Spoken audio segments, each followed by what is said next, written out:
है, लेकिन 3 मैचों की परफॉर्मेंस के ऊपर आप ले आए ये एशिया कप के खिलाफ। इसी तरह मास सदाकत तो खेल पहले भी खेल रहा था बच्चा, ये अच्छा परफॉर्मर है, फर्स्ट क्लास। जो लिस्ट मेरे सामने पड़ी हुई है, मैचेस भी खेले हुए इसने। एक तो ये है कि हम थोड़े से जो नए बच्चे हैं ना, इनको जरा ज्यादा टाइम दें फर्स्ट क्लास में।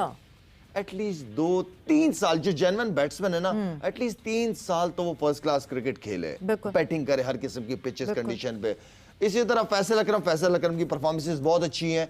फैसल अकरम के साथ वो दूसरा क्या नाम है बच्चा, मुकीम। अच्छा मुकीम को ले आते हैं, गायब हो गया, वो गायब हो जाता है। हम तो ऐसे लाते हैं प्लेयर को और ऐसे गायब कर देते हैं कि कहाँ चला गया। अच्छा गायब हो गया होगा। अब जैसे मैं आमिर जमाल की बात करूँ, दूसरे क्या सिलेक्शन कमेटी इनसे बात करती है इन प्लेयरों से कि आपने कितनी मैचेस खेलने, आपकी किस जगह पे प्रॉब्लम है, उसको इंप्रूव करके आओ। कौन सिलेक्शन कमेटी? बात ये है ना कि कौन सिलेक्शन कमेटी। अब चलिए मैं आपको शायद मैं एक अपडेट दे देती हूँ। कल क्योंकि मैंने आपको बताया था कि सरफराज अहमद और मिसबाह उल हक को भी अनाउंस कर दिया that they will be the part of selection committee. मजे की बात ये है कि Misbah ul Haq does not know about it.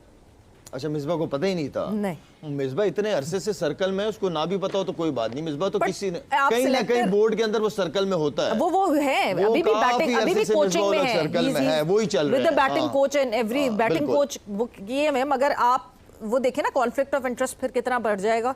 और अगर उस बंदे को अभी पता ही नहीं है कि आपको सिलेक्शन के लिए अनाउंस कर दिया गया है, तो ऐसा हो नहीं सकता कि पता ना नहीं हो सकता। नहीं, ऐसा हो नहीं सकता कि सभी ऐसे नहीं कोई अनाउंस कर देता। मेरा हाल बताया होगा। वैसे इस प्लेटफॉर्म पे बैठ के मोहम्मद यूसुफ ने भी यही बात की थी। क्या कहा था? उनसे अभी बातें हो रही थी और उनको बैटिंग कोच अनाउंस कर दिया था फॉर द न्यूजीलैंड टूर।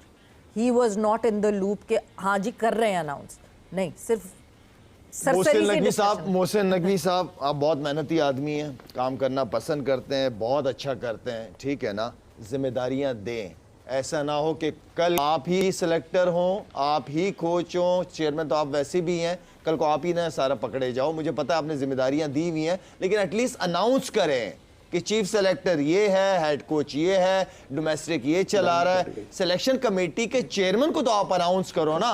बिल्कुल, इतना काम तो आप कर सकते हैं ना, बाकी तो हम देख ही रहे हैं। बिल्कुल। ये तौसीफ साहब एक बहुत इंपॉर्टेंट चीज, क्योंकि जब से ये बंद हुआ है अनाउंस होना, ये टीम अनाउंस हुई, टीम सामने आई, टीम ये है, क्या लड़के खेल रहे हैं, कौन सा लड़का आया, कौन सा लड़का नहीं आया, इसकी जब तक रीजनिंग, हमें एक ऑफिशियल रीजनिंग नहीं मिलेगी पाकिस्तान क्रिकेट बोर्ड की तरफ से, सिलेक्टर्स की तरफ से, तब तक तो ये सारी वो उठते रहेंगे सवाल, सब जो है उंगलियां उठाते रहेंगे हर स्क्वाड के ऊपर। तौसीफ साहब से कनेक्ट नहीं हो पा रहा, तो हम जो बात कर रहे हैं वो शायद यही बात तो बिल्कुल क्लियर है कि आप क्लैरिटी नहीं दे रहे। अच्छा, अब एक और बहुत important cheese, because Shaheen being the captain of it, अभी हमने T20 में देखा वर्ल्ड कप में कि जैसे ही जब काम खराब हुआ, टीम की परफॉर्मेंसेस खराब हुई, तो एक तरफ से आवाज़ आई कि नहीं जी आगा जो है वो डमी कैप्टन है, माइक हेसन चला रहा है। दूसरी तरफ से वो ऐसे कैसे हो सकता है, माइक हेसन जो है वो नहीं, सलमान अली आगा के डिसीजंस थे। हमने थोड़ी सी चपखिलिश बीच में भी देखी, बैच के दौरान भी हमें एक दफ़ा दिखी। क्या ये बहुत इंपॉर्टेंट एक मैसेज है फॉर दी अपकमिंग कैप्टन्स? अब जैसे Shaheen would be taking this side along, बहुत इंपॉर्टेंट है ये एक कैप्टन के लिए ये बात थरली मान लेना और कर लेना कि खुद अपने डिसीजंस लिए जाएं, कोच के डिक्टेशन पे ना। मैं आपके सवाल के जवाब इस तरह देता हूं। मुझे मोहम्मद रिजवान से बहुत डिसअपॉइंटमेंट हुई थी कि आप टीम के कप्तान हो, जब आप जीत रहे हो आपने वो बात नहीं की, जब आप हार गए तो आपने प्रेस कॉन्फ्रेंस में ये बात कर रहे हो कि सिलेक्शन कमेटी और कोच जो कहते थे मैं वो करता था, मेरी तो सुनी नहीं जाती, मेरी सुनी नहीं जाती थी। ऐसी कप्तानी मुझे शाहीन से नहीं चाहिए जी, और वो ना करेगा भी नहीं। मुझे उसके तरीके का पता है, वो करेगा तो अपनी मर्जी से करेगा, जितनी भी कप्तानी शाहीन करेगा, और करनी भी चाहिए।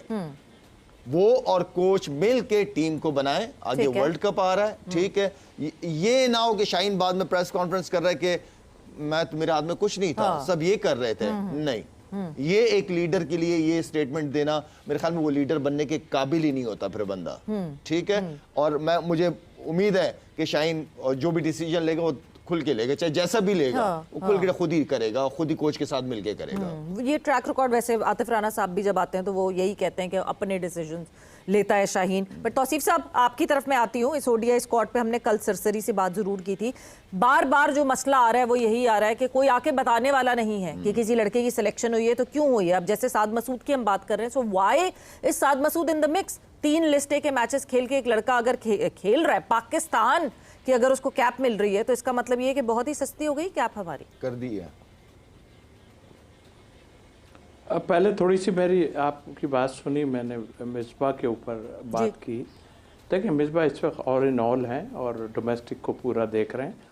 और अभी आप अगर नियाजी इस वक्त छाए हुए हैं, ऑनेस्टली मेरा उनसे कोई वो नहीं है। नियाजी साहब जो देख रहे हैं सारा एनसीए को, पूरी डोमेस्टिक को, आप ज़रा फैसलाबाद की टीम वो ऑफिशियल उठा के देख लिए, 6-5 जी खुर्रम नियाजी, तो उसमें 5-6 जो हैं वो न्याजी हैं सारे। मैं ये नहीं कहता कि न्याजी नाम कोई ऐसा है, लेकिन जो मैं डोमेस्टिक का मुझे हालात नज़र आ रहे हैं वो बहुत ही ख़राब हालात हैं। और आपने बिल्कुल ठीक कहा, कोई बताने वाला नहीं है इनको कैसे गाजी गौरी क्यों आया, किस वजह से आया, और भी कई चीज़ें। इसके लिए मैं तो समझता हूँ कि अगर कोई हिम्मत पकड़े तो हम बैठते हैं एक जगह और वो आन के हमारे सामने बैठे हैं और इस पर हम डिस्कस करते हैं कि ये क्या है। लेकिन नहीं, मुश्किल होगा। वो तब अपने अपने पल्लू झाड़ रहे हैं ना सबके, भाई नहीं हमने नहीं किया, हमने नहीं किया। किसने किया, कौन है, कह दें, बता दें कि किसने किया है। तो जिसने किया है, या खामोशी ज़रूरी है इसलिए कि पावर, देखिए पावर आती है ना जब, तो अल्लाह से भी डरना चाहिए। कोई हो, XYZ कोई भी हो, अल्लाह से डरे कि पावर मेरे पास है, मैं ऑनेस्टी करूं। लेकिन बहुत मुश्किल होता है ये काम। तो आप समझ लें कि फिर बहुत, आई थिंक मेरा ख्याल है ये जो टीम अनाउंस हुई है, ये जो हमारे जितने फ्रेंचाइज हैं उनकी बहुत ज़्यादा जो थी वो प्रेशर था, जिसकी वजह से ये गाजी गौरी को भी लिया और फिर ये साद लड़का जो है वो साद मसूद उसको भी लिया। वरना आपके पीछे कोई चीज़ नज़र आनी चाहिए कि पीछे है क्या आपके पीछे कुछ नहीं है। ये सारा वही चल रहा है, जिसको मौका मिल रहा है वो अपना अपना प्लेयर खिला देता है।